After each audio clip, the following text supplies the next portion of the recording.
you would want to make sure that you had already primed your face and eyes. I've already done that, so I'm gonna move on. I'm taking this white eyeshadow, this neon yellow eyeshadow, and this really light foundation shade, and I'm mixing them all together with a little bit of water to thin it out. And I used a Q-tip to mix it, so I'm gonna use that same Q-tip to apply a little bit to the face so I don't waste any. This is a depression. You don't waste makeup. Then I'm using a makeup sponge to sponge it all out, and basically what I'm trying to do here is keep the layer thin and even. If it's not even and there are any streaks, they will show up beneath a black light, probably more than they would show beneath a normal light. So take your time with this, be patient, and check it occasionally beneath a black light if you own one.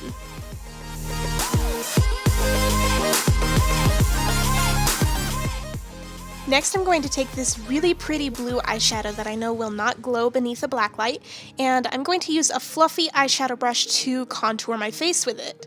Now, I'm not really going to blend this out at all. In fact, I want it to look kind of messy and harsh. The reason for that is that it will make the face look more one-dimensional if I do not blend it out, and that is the look we're going for, a one-dimensional cartoonish look. You get me? You follow? You picking up what I'm putting down, Vern? Okay, let's move on then. The next step is to highlight the face, and to do that I'm using this white eyeshadow and a small eyeshadow brush, and I'm just applying a teeny tiny bit of it to the high points of my face. No, we're not gonna bake. Baking is for basic brownie scouts. This look just requires a teeny bit of highlighting. Remember that if you highlight too much, you are going to look 3D, but you want to look 1D, because that's how cartoons look. Not 1D as in one direction, one-dimensional, silly. Fun fact about comic books, once the artist finishes with the art, they send it on to another artist that takes a calligraphy pen and draws in all the lines. That's why some of the lines look so dark and harsh. So I'm going to pretend that my black liquid eyeliner is my calligraphy pen, and I'm just coloring in the lines around my brows, and I'm making sure that the inner corner points upwards. Then I'm taking this purple eyeliner and I'm drawing in between those lines. You can use any color you want. I just chose purple because I could. Next, I'm going to grab this neon blue eyeshadow and this neon pink eyeshadow, and I'm going to mix them together with a little bit of water, and I'm going to apply those to the brows with a flat liner brush. To sharpen the edges of our cartoon brows, I'm going to take this matte black eyeshadow and the same brush and just go over the areas where I applied the liquid eyeliner.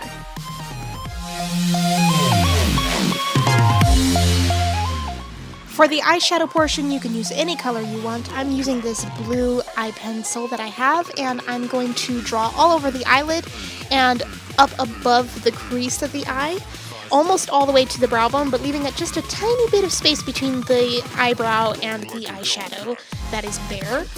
Basically, what I'm trying to accomplish is to make the eyelid look a little bit bigger. Then I'm going to go over that with the neon blue eyeshadow that I used to make the purple for the eyebrow. And to keep the one-dimensional look, I am just going to use that blue. I'm not going to do any shading at all. Next, I'm going to take a black liquid liner and line my upper and lower lash line. Yes, I know my hands are shaking, honey. Black liquid liner is stressful. This is why you guys don't see me wearing a wing liner very often. I'm also going to use that wing liner to create 3 very long lashes on the outer upper corner of my eye, and then 2 very long lashes on the bottom outer corner. And again, with the wing liner, it does not have to be perfect. You can try, you can really try very hard. It probably will not end up being perfect if you're anything like me, and that is okay, especially with pop art, because the more imperfections there are, the more like a comic book character you look. I'm also going to extend the inner corner outwards and downwards and use a white eyeshadow to make the eyes look a little bit larger by applying it in the waterline. To darken up the eyeliner just a tad and fix up just a few of the mistakes, I'm taking the same brush with a black eyeshadow on it to go over the areas where I applied the liner. Moving on to the lips, I'm taking a moistened Q-tip and I dipped it into the pink that I used for the eyebrows to make the color purple, and I'm just tabbing that all over the lips. Then I'm taking a dry brush with the same pigment to go over that moistened pink liquidy goop. To take the Barbie effect out of these lips, I'm going to take this black eyeliner pencil and really overdraw the lips. Yes, my hands are shaking again. We are using black. This is no joke.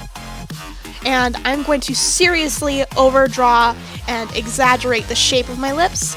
I'm also going to go over that again with the liquid eyeliner.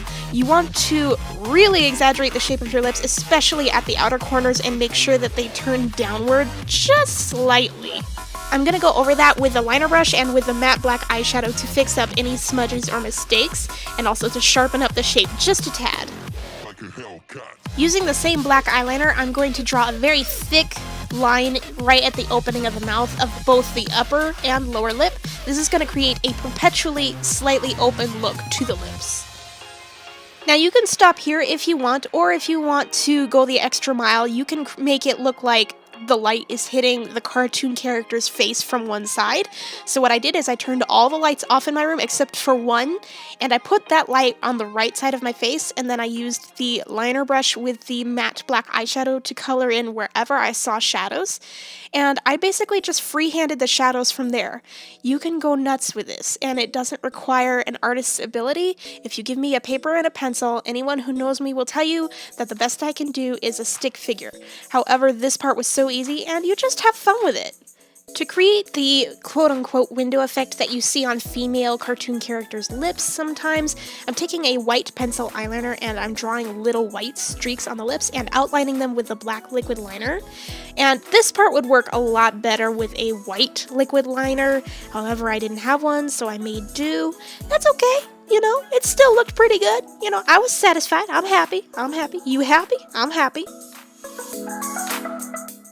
Put a little bit of the shape back into the lips, I'm creating a little bit of a curve in the bottom lip that points towards the left side, and then another curve in the top lip that points toward the right side. So basically it's going to look like a little S shape, and that's going to put a little bit of shape and voluptuousness back into the lips. I then took the same liner brush with a little bit of the black eyeshadow and shaded in the left corner of the lips so that they would look a little bit more like they were on the shadowy side of the face. I then took the liner brush and the same matte black pigment and decided to contour my face just a little bit more with that. I didn't do quite so much on the right side of the face since, again, that is the side of the face where the light is hitting the face. However, on the left side, I went to town, and I made sure that the lines were very dark and very harsh, and the point is to basically look like someone drew on your face with a calligraphy pen, and that is okay. That's part of the comic book look, and it was so much fun, I gotta say. Part of the fun of pop art is that it doesn't have to be perfect and you don't need to be an artist to do it. And then I just freehanded the shadowing on the left side of my face a little bit more. You can do as much with this or as little with this as you want. You can use your fingers, you can use a brush, you can use a Q-tip, just as long as you're having fun with it and as it looks the way you want it to look.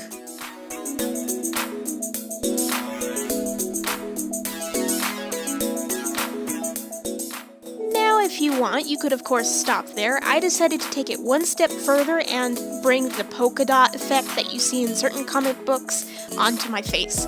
So what I did is I took a moistened Q-tip and I dipped it in the same white eyeshadow that I used earlier and put those dots all over the right side of my face and neck.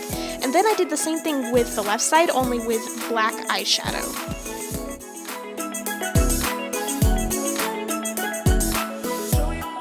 And that'll complete this pop art look. This one was a blast for me because there were so many different ways to do it, and there's not really a wrong way to do this. You just kind of let your creativity take over and go nuts with it. I hope you guys enjoyed this video. Thank you so much for watching. If you did enjoy it, please click that thumbs up button and don't forget to subscribe. Thanks again, everybody. Bye-bye.